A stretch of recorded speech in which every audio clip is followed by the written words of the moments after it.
Do you think this guy knows? Because me and the boys kind of feel like we've been left out of the intel. You know what I'm saying? You remember how we missed the chance to stop 9/11? We are here to make sure that doesn't happen again. Film dimulai dengan perjalanan beberapa anggota Navy SEAL yang dipimpin oleh Letnan Jack Harris, seorang pasukan khusus paling berbahaya di Amerika. Selama bertugas, dia selalu mendapatkan misi yang sulit, tapi selalu bisa diselesaikan dengan baik. Dalam misinya kali ini, dia ditemani oleh seorang analis kimia bernama Zhu. Selain itu, tentu saja, Jack membawa tim terbaiknya yang terdiri dari Danny, Brandon, dan juga Ashley. Di sini mereka mendapatkan misi berbahaya untuk menjemput seorang narapidana teroris di sebuah pulau terpencil yang tidak ada di Google Maps. Dan pulau ini merupakan penjara bagi penjahat paling berbahaya di dunia. Engine trouble. He sent me ahead. I'm Zoe Anderson, one of his analysts. We should get inside. We're on the clock. Sure, this way. Cole's call. Singkat cerita, mereka akhirnya mendarat di pulau yang dimaksud. Dan kedatangan mereka pun langsung disambut oleh wakil ketua sipir yang bernama Tom. Lalu dengan ramahnya, Tom menuntun Jack CS untuk melihat kehidupan penjara, yang semua nabinya adalah teroris dari segala penjuru dunia. Setelahnya mereka diajak untuk bertemu dengan kepala sipir.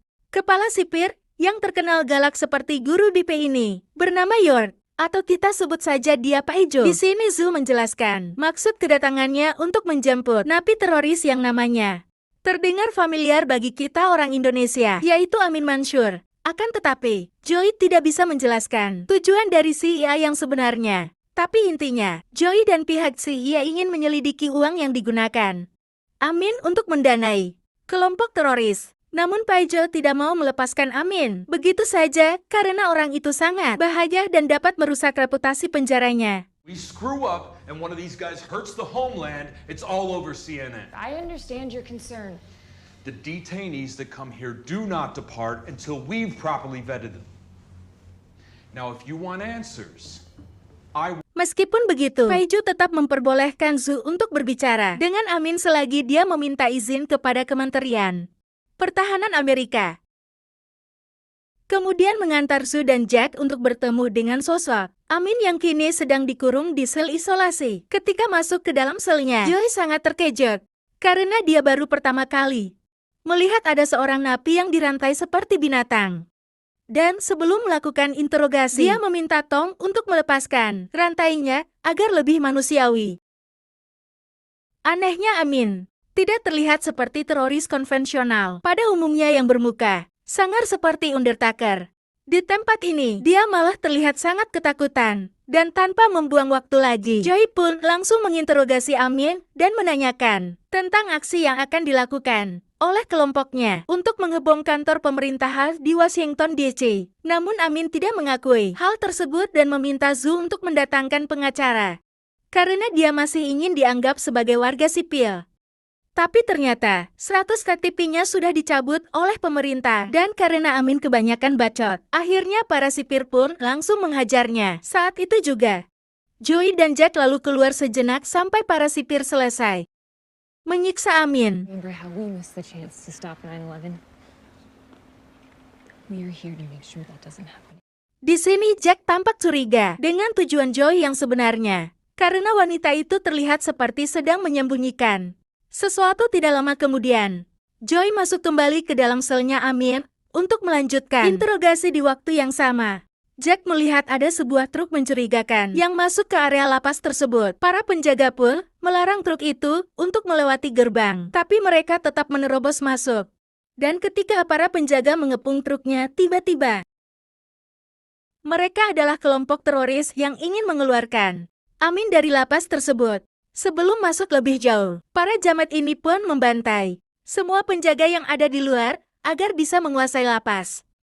Tidak tinggal diam, Jack dan timnya pun langsung melawan para jamat tersebut. Di sini terlihat bahwa Jack dan timnya memang pasukan khusus terbaik, karena meskipun hanya berempat, mereka mampu melumpuhkan para jamat dengan sangat mudah. Jack lalu berusaha mengeluarkan Zhu dan Amin sebelum para jaman menangkap mereka.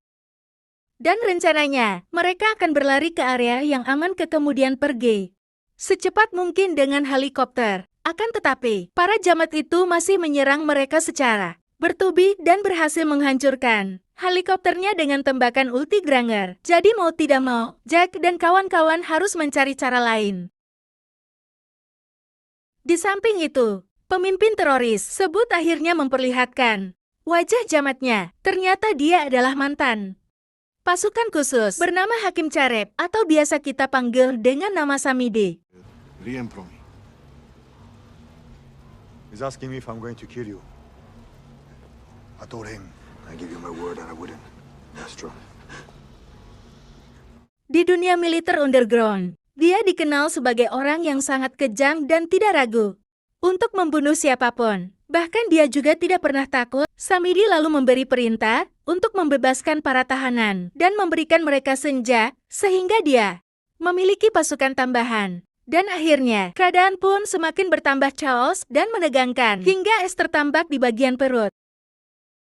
Jack kemudian memimpin timnya untuk masuk lagi ke dalam lapas dan mencari tempat yang lebih aman. Tapi saat masuk ke dalam, mereka dihadang oleh salah satu anak buah Samidi. Alhasil Jack pun langsung menghabisinya tanpa ragu. Setelah itu, mereka berpapasan dengan Tom yang mengarahkan mereka ke dalam control room mau masuk. Di dalam sana, Jack CS langsung menghentikan pendarahan S. Tapi sayangnya, S tidak bisa diselamatkan karena sudah kehabisan darah. Namun Jack CS tidak punya banyak waktu untuk bersedia karena mereka harus segera mencari solusi untuk keluar dari tempat tersebut. Dan jalan keluar satu-satunya adalah dengan meminta bantuan dari pihak luar. Tapi sialnya, sinyal komunikasi di sana telah dilumpuhkan. Lalu dari rekaman CCTV, Joey melihat bahwa para jamet sudah menguasai penjara itu seutuhnya. Dan karena situasinya semakin memanas, pun menuntut Joey untuk menjelaskan semuanya agar bisa mencari solusi bersama-sama. Mau tidak mau, Joey akhirnya membuka informasi rahasia bahwa Sami di CS datang untuk menangkap Amien dan ingin mengincar supli senjata miliknya serta bom yang akan diledakkan di Washington, DC. Build a dirty bomb over the last year. Working theory is they are using radioactive material from hospital scanners. We have a paper trail for a shipping container. Kemudian Joey juga mengatakan bahwa satu-satunya orang yang tahu tentang bom itu adalah Amin sendiri. Jadi dengan terpaksa, Jack harus tetap membawa Amin ke Washington DC demi keselamatan semua orang. Tidak berselang lama sambil DCS berhasil menemukan tempat persembunyian Jack dan kawan-kawan. Dan ada banyak jamet yang mulai melakukan penyerbuan. Dengan kekuatan yang ada Jack, Rendon dan Denny pun berusaha bertahan dari gempuran musuh. Tapi nasnya, ada satu peluru nyasar yang menyelepet pelipis Denny hingga dia tersungkur. Dan situasi pun menjadi semakin kacau. Untungnya Denny masih sanggup bertahan. Dengan sisa tenaga terakhir dan amunisi yang terbatas, tim Jack berusaha menahan barikade selama mungkin. Di dalam ruangan, Tom membuat keributan dengan Zo, di mana dia tidak sependapat untuk melindungi Amin. Karena menurut Tom, Amin sebaiknya dibunuh saja. Untuk menjelaskan alasannya, bahwa alasan Amin bergabung dengan teroris untuk membalas dendam karena anaknya terbunuh oleh serangan rudal Amerika. Selain itu, dia juga dihubungi oleh seorang anggota ISIS yang membujuknya untuk mendanai pengeboman di Amerika. Meskipun begitu, tujuan Amin hanyalah ingin membalas kematian anaknya. Beberapa saat kemudian, ada telepon yang masuk dari Paijo. Rupanya dia sedang terjebak di lokasi lain. Paijo lalu memberi informasi untuk memulihkan sinyal komunikasi. Sementara itu, tim Jack tidak punya banyak pilihan. Dan untuk menyelamatkan semua orang, Jack pun mau tidak mau harus memulihkan sinyal di penjara. Dan harus melakukannya seorang diri agar tidak ketahuan oleh Sami di CS.